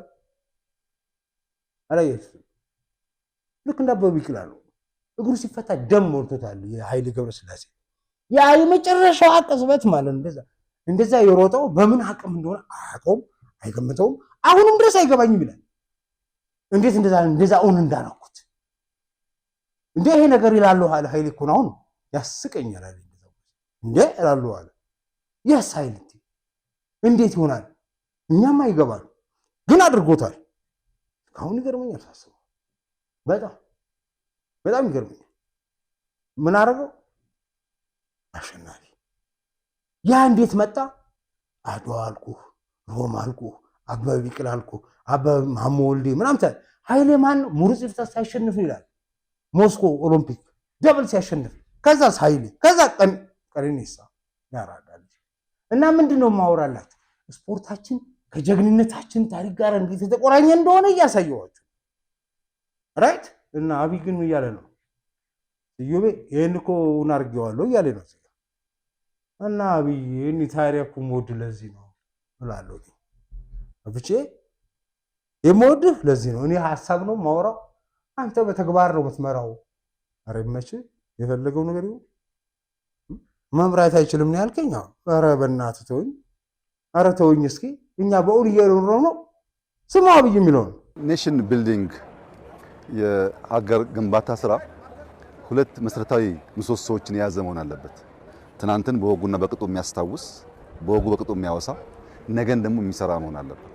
ለምሳሌ አድዋ ሙዚየም ስትሄድ አባቶቻችንን እናስታውስበታለን፣ ጀግንነታችንን፣ ነፃነታችንን እናስታውስበታለን። ሙዚየሞቻችን ስታይ ያ መልክ አላቸው፣ ያ ምሰሶ አላቸው። ነገር ግን ብቻቸውን በቂ አይደለም። ነገን ደግሞ የምንሰራው በልጆቻችን ነው። ልጆቻችንን አስተውለህ ከሆነ ባለፉት 8 ዓመታት ኢትዮጵያ ውስጥ 35000 ገደማ መዋዕለ ሕፃናት ገንብተናል። 35000 ግን ዩኒቨርሲቲ አልገነባን። ብዙ ሰዎች አይገባቸው። ዩኒቨርሲቲ ከ20-30 ዓመት በኋላ ሟች ነው። ነገ ያለው ኤርሊ ቻይልድሁድ ኤጁኬሽን ላይ ነው። ታች ነው ስራው ሊሰራ የሚገባው። ኪንደርጋርተን ስንገነባ፣ ኤሌመንታሪ ስንገነባ፣ ሃይስኩል ስንገነባ እነዛ ልጆች ሲደርሱ ሲበቁ ኢትዮጵያ ቀና እንድትል የሚያስችል አቅም ይዘው ይነሳሉ ማለት ነው። 5 ሚሊዮን ወጣቶች ኮደርስ እንፍጠር ያልነው ነገን ለመስራት የሚያስችል ትውልድ ለመስራት ነው። ያ ብቻ ግን በቂ አይደለም። ብዙዎቻችን በተለያየ ሀገር ስንንቀሳቀስ በውጭ ያሉ ወንድሞቻችን እንደሚያውቁት ቅዳሜና እሁድ ሲመጣ ልጆቼን ዋና ላስዋኛቸው፣ ስፖርት ላሰራቸው፣ ባስኬትቦል ላጫውታቸው እያሉ በቅርብ ርቀት ልጆቻቸውን ይወስዳሉ። እኔም እንደዛ አይነት እድል አጋጥሞኝ ያውቃል እና ያስቀናል። በውጭ ዓለም እንደዚህ ያለ ቦታ ልጆች ሄደው ሲዝናኑ፣ ሲሰለጥኑ፣ ሲዋሃዱ ስታይ መቼም ያንን ነገር በሀገሬ የማየው የሚል ቁጭት ይፈጥራል። ምክንያቱም የሀገር ግንባታ እና የሰው ስሪት ሰውን ለመስራት ክላስሩሙ ገብቶ የሚነገረውን አድምጦ ያንን ሸምድዶ ፈተና አልፎ ብቻ ሰው አይሰራም። ሰው የሚሰራው ከጎኑ የተቀመጠው ሰው ሲያለቅስ ምን ሆንኩ መጠየቅ ሲችል፣ ሲበድል ይቅርታ ማለት ሲችል፣ ሲያጠፋ ማለት ነው። ደግሞ ሲመሰገን ምስጋና መቀበል የሚችል ሲነካካም የራሱን ፍላጎት የራሱን መብት መከላከል የሚችል ሆኖ በሶሻል ኮሄዥን ሲሰራ ነው። ያንን የሶሻል መስተጋብር የማይችል ከሆነ ቀለም ብቻውን የተሟላ ትውልድ አይፈጥርም። ዛሬ እዚህ ቦታ እንዳየኸው ሁለት ነገር አቅፎ ይዟል። አንደኛ እነ አበበ ቢቂላ፣ እነ ምሩጽ ይፍጠር፣ እነ ቀነኒሳ፣ እነ ደራርቱ ሐውልት የተሰራላቸው ቦታ ነው። እነ ጥሩነሽ፣ እነ መሰረት ደፋር ተራ ዜጋ አይደሉም። ብዙዎቻችን በእንባያራጩ ለትውልድ ምሳሌ የሆኑ ኢትዮጵያን በዓለም መድረክ ላይ ከፍ ላንትነሳ ያደረጉ ጀግኖች ናቸው። እነዚህ ሰዎች ከሞቱ በኋላ በሰልፍ ብንቀብራቸው በቂ አይደለም። በህይወት እያሉ መከበር አለባቸው። የነሱን ክብር ያየንበት ቀን ነው። ያ ግን ብቻውን በቂ አይደለም። እንዳየው በሁሉም መስክ ህፃናት፣ ታዳጊዎች መሰልጠን የሚችሉበት ስራ ሰርተናል። ማንን እያዩ? ደራርቱን እያዩ፣ ኃይሌን እያዩ፣ ቀነኒሳን እያዩ፣ ጥሩዬን እያዩ። እነዚህ ይሄንን እያዩ ካደጉ እሱን ለመሆን ስለሚሰሩ ኢትዮጵያ በቀጣይነት በዓለም መድረክ ስሟን የሚያስጠሩ ጀግኖች ትፈጥራለች ማለት ነው። ሳንዘራ ማጨድ አይቻልም። ኢንቨስት ሳናደርግ ያማረ ጉዳይ መጠበቅ ከንቱ ምኞት ነው። በኢንተርናሽናል መድረክ ስመጥር ኢትዮጵያን ለማየት ይሄ ስራ ያስፈልጋል። ኧረ ስዩም እንደዚያ በዛ ተረን የምትለኝ ሰው ካላችሁ ማለት መብታችሁ ሊሆን ይችላል። ነገር ግን እውነታውን መቀየር ይቻላል ወይ? በሰዓት የተፈተነ ወርቅ አለ። ባለፉት 8 ዓመታት የመጣንበት መንገድ ነው። 9ኛው ዓመታትን በጣም የሚገርመኝ ነገር ነው። እኔ እኮ በጣም የሚገርመው ወፍዬ ያኔም ነበርኩ አሁንም አለ የአብይ አህመድ ተላላኪ መስላለሁ። እስኪ ወላሂ በለኝ። ኧረ ተው ስማ እንጂ ወፍዬ በጣም የምትመቸኝ ነገር ምን አይመስልም? ሰኔ 16 ምናምን በላ እዚህ ጋር ትላት ኢቢሲ ዶክመንተሪ ነው ተመችቶኝ ልሞት ተመቸችኝ አይገልጹ ዶክመንተሪ ነው። ዘናጭ ይልሃል አንድ ሰው አለ በእናት የልቡን ሰርቶ እኔ እኮ አይሞቀኝ አይበርደኝ ጣጣ የለኝ ምን የለኝ በእናታቸው እዚህ ቪዲዮ ላይ እንደው ጨረፍተ ትንሽ ነገር አይቼ ስቄ ልሞት ነው አልኳቸው። ቁጭ ብዬ እኔ ማታ ቲቪ ላይ እያየሁ በእነዚህ ምንድናቸው ኮልኮሌዎች እየተገረምኩ በእነዚህ ቆም ይኸውላችሁ። አዎ አብይ አህመድ ሰት ነው ይሄን መፍታቱ። አዎ አብይ አህመድ ሰት ነው ይሄን መግደልስ ይችላል። መግደሉ አይገርምም? ይሄስ እንዲኖር ስለተፈቀደለት እሱ ስላለ ይሄስ ከእስር ቤት ነው ወጣ ነበር አለ መግደሉ አይገርም? ይሄንስ ገዱ ጀዋርስ ጃርቱ አይገርሟችሁም? በሱ ምህረት በሱ ይቅርታ መኖር የቻሉ ሰዎች ወጥተው አብይ አህመድ መምራት አይችልም። እኛን እንድንኖር ስላልገደለን ስላልሰባበረ እስር ቤት ስላላበሰበሰን አብይ አህመድ መምራት አይችልም ሲሉ አይገርሟችሁም? ራሳቸው ታስቡ። እነሱ ማለታቸው እኔ ልበል እኔ አላልኩም እኮ እኔ ሳለ አብይ እነዚህ ሰዎች አትፍታ ለእንዴት ትፈታለህ ብዬ እኔ ሳልወቅ ሰው ጃዋር ያለበት ልደቱ ያለበት ክደቱ ያለበት ገዱ ያለበት ምናምን እነዚህ ተሰባስበው ምን ይላሉ? አብይ አህመድ መምራት አይችልም ይላሉ። አይገርምም? እሱ ራሱ በጣም ነው የሚገርመው። ልትገርሙ ይገባል። ግን እንደኔ አራዳ ልጅ ከሆናችሁ እንዲህ ያለ ነገር ነው የምትሰሩት። እዚህ ውስጥ ይኸው ባንዲራ የሆነ ባንዲራ ታያል። አገር ምንድን ነው ወብዬ የሆነ ባንዲራ የምን የሌለ ባንዲራ የለም። ሁሉም ሰው የፈለገውን ባንዲራ ይዞ ይውጣ፣ እንዳትከለክሉ። በባንዲራ ምክንያት ሰው አይጣለም ያለውማ ቢሆን ጥሩ። ዋና አስተባባሪ ያራዳ ልጅ ነው። ደግሞ እውነት የሆነው ማን ነው? ያ ነው። ችግር የፈጠረው ማን ነው? ጌታቸው አሰፋ። ምን አድርጎ ቦምባ ፈለገ። ግን ኢቲቪ ይህችን ነገር ትላንት ከሰሞኑ በወርቅ የተፈተነ ለውጥ ብሎ ሲያወራ የሆነች ውልብ የምትል ቪዲዮ አየሁኝ እና ስክሪንሾት አረኳት። በዚህ ውስጥ ነው ወፍቴ እቺን አይታታል እንዴ? የሆነ ዘናጭ የሆነ ቦርጫም ሰው የሆነ ቦታ ታገኘዋለህ። አብቼ እንዲህ ስል ታየዋለህ። ይሄ እኮ ጌታቸው አሰፋ መስሎኝ ነበር ያን ዕለት። ከዛ እዛ ጋር የታየው ሰው ጉንጩ ድቡጭ ያለ ድንቡጭ የገላ የመሰለ አብይ አህመድ የሚል ቲሸርት ለብሶ ከጎኑ ቆሞ የነበረ ሰው ታይቻ። እኔ ተመቼ ነገር እጁን ከኪሱ አላወጣም። ዱቄት ሁሉ ያራዳ ልጅ ይልሃል። አይሞቀን አይበርደን አንፈራ አንግደረደር ከብቻዬ ጎን ቆመን ከኪሳችን ከኪሳችን ከተን ቆመን ፈታ ዘና ብለን እናያለን ማለት ነው። ማለት ሄደ አይሞቀኝ አይበርደኝ የልቤን ሰርችን የሚሄደው እኔ ምን ይሄን ነገር ማድረግ ችያለሁ። ይሄን ነገር ማድረግ ችያለሁ። ጺሜን አልተላጨው። ኑሮ ከብዶኛል። ኑሮ ከብዶኛል ማለት እንደዚህ ውፍረቴ ድሎት እንዳይመስላችሁ። ድሎት አለ በሽታ ነው። አይ ውፍረቴ ቀንሶ እንደዚህ ሆኛው ስትል ታምሜ መሰዋሰው ነው። ታምሜ የነበረው ያኔ ነው። አመጋገብ ችግር ነው። ምን ችግር ነው? ምን ችግር ነው ማለቴ የግል ጉዳይ ላወራላችሁ አይደለም። ያኔ ጤነኛ አልነበርኩም ለማለት ፈልጌ ነው። ተስፋ ለመኖር አልፈልግም እንጂ ሲጀመር ወፍዬ እና ብቻዬ እዚህ ጋር ምን አለ ለልጆቻችን ነው የምሰራው ይላል። ኦኬ እና ምን አለ ሌላ በጣም ያሳዘነኝ ነገር እዚሁ ቪዲዮ ላይ ትናንት ኢቢሲ ያቀረበው ነው። ተመልሰው ሜሞሪ እንቀሰቀሱት። ምን አለ እንደተገደልን አድርገን ቪዲዮ ተቀረጸ ትግሉ እንዳይቋረጥ ብለን ማለት ሊሞቱ እንደሚችሉ ያውቁ ነው። ጽሁፍም ጽፈን አዘጋጀናል። ምን እንደተገደልን ያኔ ነው እንግዲህ እና በጣም ያሳቀኝ ምን ቢሆን ጥሩ ነው እኔ እንደምገደል አስቤ ያው ልጅ አልወለድኩም። እሱ ቀልድ አይደለም እናንተ። አሁን እኮ 10 ዓመት ልጅ ኖረኝ ነበር። እሺ ሌትሊ መታ አሁን አይ ላቭ ዩ ዳዲ አለኝ ቅዱስ ወዳ ኦ ማይ ጋድ እንዴት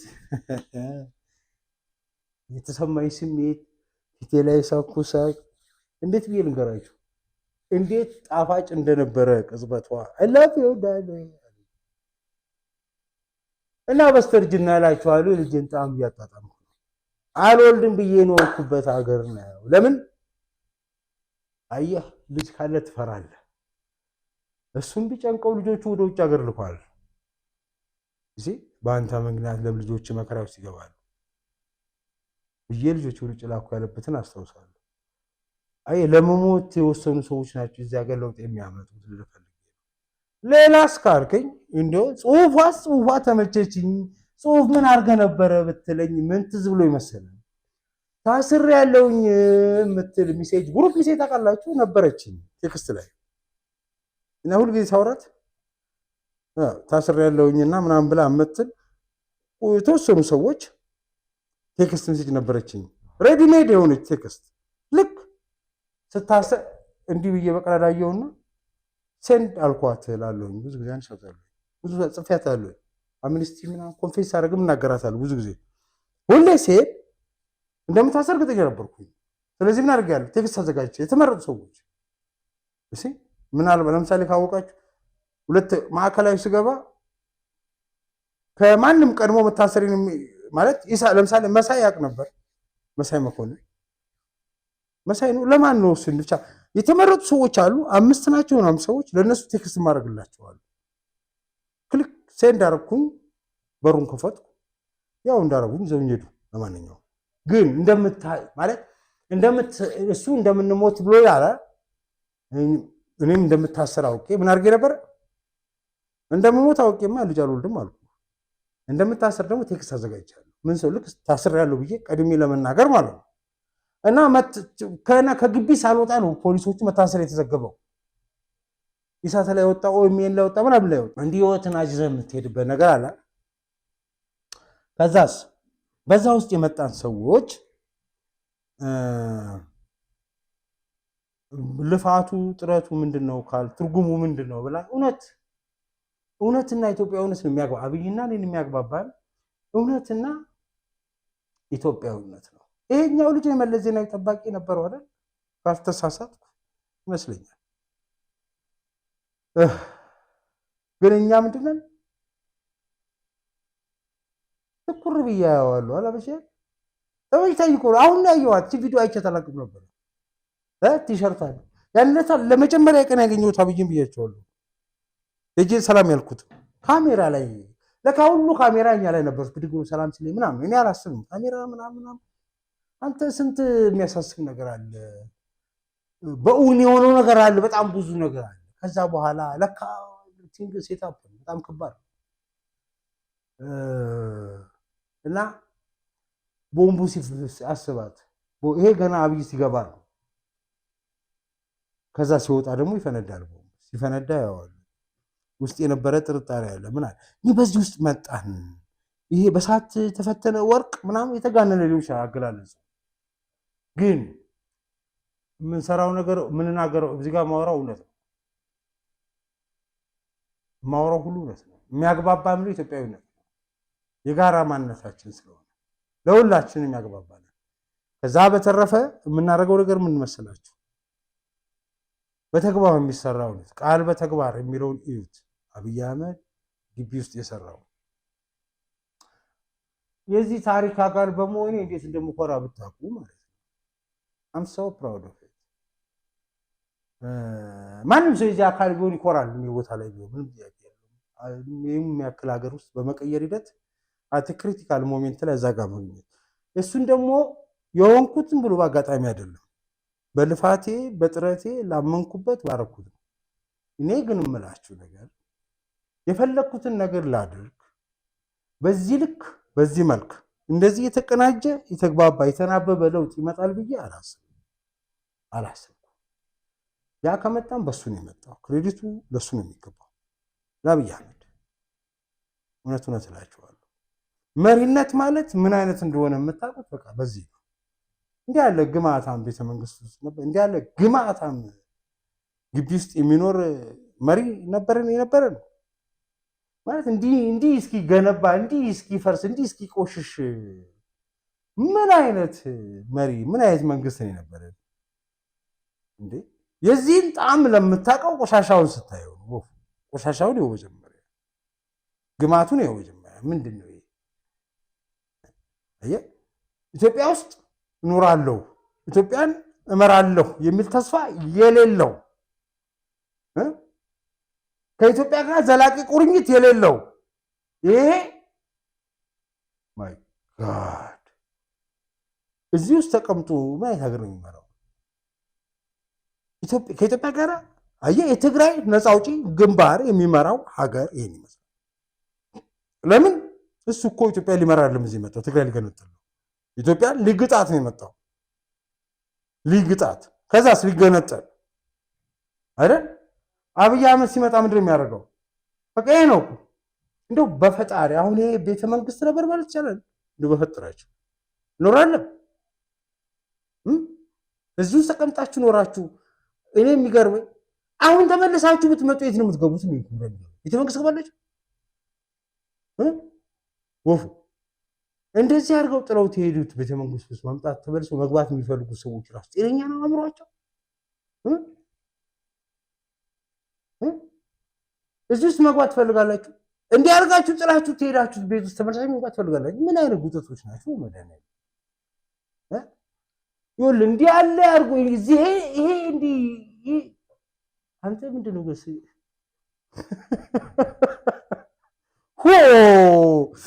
ወፉኔ እኮ ምንም እኮ አናውቅም እናንተ። በመድኃኒዓለም ይሄ ቤተ መንግስት ነው።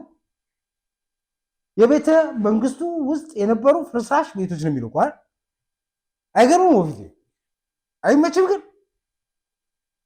ቆይ አሁን እንደዚህ ልታፈርሱት ነው ቤተ መንግስቱን መታችሁ ማለት ይሄን የምትዘፈዘፉት ማለት እንደዚህ ልታፈርሱት ነው? እንዲዛርጉት ወደዚህ ሳልተቀይሩት ነው ወይስ ማለት እንዲህ ከነበረበት ተነስቶ የቱ ጋር እንዳለ እያየ ነው። እንደ ሙዚየም እየጎበኘን ነው አይደለኛ? እንደ ሙዚየም ባንጎበኘው በአይናችን እያየ ነው አለው። እኔ የምላችሁ አሁን ብትመጡ ምን ውስጥ ስትገቡ እዚህ ውስጥ ስትገቡ ነው እንደዚህ እስዋጭ ቆርቆሮ ቤቶች። ይሄ ነው እናንተ ቤተ መንግስት አይደለም። ቤተ መንግስቱን እኮ አይደለም ከተማውም እንደዛው እኮ ነው። ሀገሩ ማን ይመስላል ካልከኝ መሪውን ሀገሩ ማን ይመስላል? መሪውን አብይ አህመድን የሚመስል ሀገሩ አብይ አህመድን ይመስላል። ይሄኛውስ እናንተ ወያኔዎችን ቆሻሻ ግማት ፍርስራሽ ያለበት ሽብር ያለበት ውሸት የበዛበት እንደዚህ መሆናችሁ መሰላችሁ? ንገረኝ። ተመልሰን እንምጣና እናፈራርሰው እንብላው ስትሉ ነው የምትገቡ ነው ያልናችሁ። ለዛ ነው የእስካሁኑ ይበቃል አልበን አልፈነዋል። እስቲ እቺን በመጨረሻ አብቺ የሆናትን የሄዳትን የመጣባትን መንገድ የምታሳየዋን ቪዲዮ ልጋብዛችሁ፣ ስሟት እስቲ። ከቤት እስከ ጎረቤት ከቤት እስከ ሀገር እያለ ገበጣ ለሀገር ገበጣ ለሸገር ገበጣ ለትውልድ እያለ እየሄደ ሀገር እንዴት እንደቀየረ የምታሰራው ሰኔ 16 ላይ እኛም ቦርጫችን ዘጭ አድርገን ዘንጠን የቆምንባትን ከዛስ ቦምብ እስከሚያፈነዱበት ቅጽበት ያለችዋል ፓርት ከቪዲዮ ላይ ቆርጬ እንሆ በረከት ብዬ ልሰናበታችሁ። አይበን ያስደኝ በሶስቱ ገበታዎች ድንቅ ሚስጥሩ ታየ። በአንድ ወገን ህልም፣ በአንድ ወገን ሀገርን የማጽናት ትንቅንቅ ከቤት እስከ ሀገር እንዲህ አምሮ የምናየው ስፍራ አብዛኛው ቦታ ጫማ ረግጠው ጫካ ዳዋ የበዛበት ባጠገቡ ስናልፍ በጣም የሚሸትና የሚረብሽ የጭቃ ቤቶች ግድግዳቸው የተወደሰ ቤቶች ማየት የተለመደ ነበር። ከአጥሩ ግርማ ሞገስ ባሻገር ግቢው ሳቢና ሰውን ለረጅም ጊዜ የሚይዝ ታሪኩን የሚመጥን አልነበረም። የዚህን ግቢ ቁመና የዚህን ቢሮ ሁኔታ ካልቀየር ሀገር መቀየር የሚባለው ነገር የሚታሰብ አይደለም። ከቤት የጀመረው ድንቅ ሥራ ዓለም የተደነቀበት ጣፋጭ እርምጃ በዚህ አልቆመም። ተጋፍተን ወደምንተላለፍበት ተጃምለን ወደምንኖርበት ቀዬ መጣ። ቆሻሻችንን አራገፈ፣ እድፋችንን ገፈፈ፣ ግብርን ከስም አስታረቀ። አዲስ አበባ ስሟን ሆነች። ፈተና ያላሸበረከው ማዕበሉ ያላናወጠው ህልምና ለስኬት የማይተኛው ጉልበቱ ይህንን አስመለከተ። ለካስ ተኝተንበት ኖሯል አስባለ። በመሪው ልብ የተወጠነችው የኔስ ኢትዮጵያ ስትባል የተሳለችው ይህች ነበረች። በጅምሩ የጎመራች በጥንስሱ የፈካች በኮሪደሩማ ስለተገለጠው ውበት ዳግም ስለተወለዱት ከተሞች ተመልካች አተን ነበር ስላሉት አሁን መንገድ የሚል ክብር ስላገኙት መተላለፊያዎች ምን ይባላል? ራሳቸው ይናገሩት እንጂ። ይሄኛውን ሚኒ ሀገር በዚያ መንገድ መስራት ካልቻክ ትልቁን ሀገር መስራት ትቸገራለህ። በጥቂት ዓመታት ውስጥ ይሄንባቸው ፍጥነቶችና ስኬል ማለት አዲስ አበባ ላይ የምታየውን የኮሪደር ስራ ልማት ባህር ዳር ልታይ፣ ጅማ ልታይ ትችላለህ፣ ድሬዳዋ ልታይ ትችላለህ። እዚህ የቀረ ነገር አይደለም። ብዙ ከተሞች ላይ ባላቸው አቅም ልክ እና ባላቸው የተፈጥሮ ሀብት ልክ እየተንቀሳቀሱ ነው ያሉት። ይሄ ስኬልና ፍጥነቱ 10 ዓመት ከቀጠለ በብዙ መልኩ የኢትዮጵያን መልክ ይቀይራል።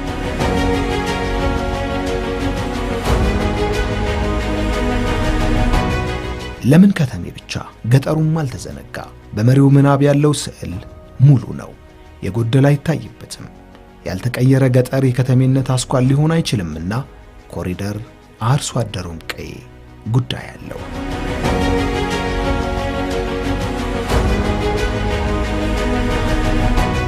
ፍሬው ያምራል፣ ውጤቱም ከማስደነቅ አልፎ ያስተምራል። የቀረ የህይወት ፈርጅ፣ የተዘነጋ የሀገር አጽናፍ የለም። ሁሉም በለውጥ ማዕበል ውስጥ ለውጡ መጣብኝ ያለ የማይተኛ ጠላት ባንዳና ቅጥረኛ የተፍጨረጨረው ይህ እንዳይሆን ኢትዮጵያም ህዝቦቿም እንዲቀርባቸው ነበር ሰኔ 16 2010 ዓመተ ምህረት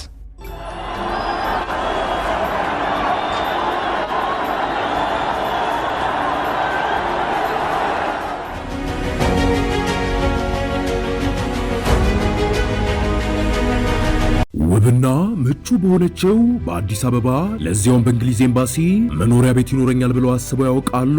አያስቡ የሚሉት ድርጅታችን ሰመር ሪል ስቴት በሴቶች አደባባይ ጥንቅቅ አድርጎ ያስገነባቸውን ቤቶች ለደንበኞቹ ካስረከበ በኋላ አሁን ደግሞ የደንበኞችን ጥያቄ መሰረት በማድረግ በተወዳጁ እንግሊዝ ኤምባሲ በ2 ዓመት ውስጥ ጥንቅቅ አድርገን ገንብተን የምናስረክባቸውን ቤቶች ለሽያጭ አቅርበናል። እነዚህም ቤቶች በካሬ ከ88 ሺህ ብር ጀምሮ ከ50% የባንክ ብድር ጋር ለሽያጭ እንዳቀረበን ስንገልጽ በታላቅ ደስታ ነው። በተጨማሪም ስዩም ተሾመን ብለው ቀድሞ ለሚመጡ 10 ደንበኞች እስከ 3 ሚሊዮን ብር የሚደርስ ቅናሽ አዘጋጅተናል። የዚህ ዕድል ተጠቃሚ ለመሆን አሁኑኑ ከታች ባለው ስልክ ይደውሉ።